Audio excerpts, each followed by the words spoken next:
بسم الله والصلاة والسلام على رسول الله. بعد الانتهاء من صناعة وتجريب طباخ جبن موزاريلا حلوم شلل كهرباء، طباخ يعمل عن طريق الكهرباء من شركة ابن الخطيب لخطوط الألبان والأجبان. طبعا عندنا 3 مداخل للكهرباء هون، دبل جاكيت مع ماسح الجدار. ماسح الجدار طبعا حطينا فيه سكينتين، كل سكين نوع. هاي السكينة الأولى، راح نضيف بالفيديو صور السكينة الثانية.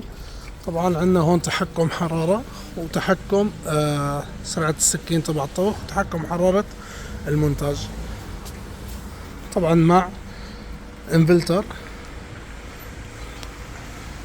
لسهولة العمل على الطباخ بإذن الله سبحانه وتعالى. من شركة ابن الخطيب لخطوط الألبان والأجبان، تركيا، سكري، أبو بازار، مكتب علاقات كهرباء مرش. ما شاء الله.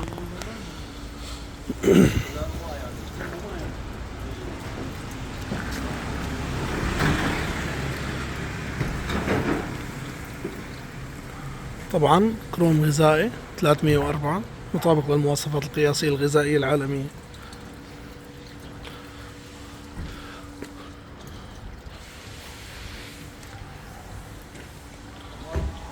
بسم الله ما شاء الله، لا حول ولا قوة إلا بالله.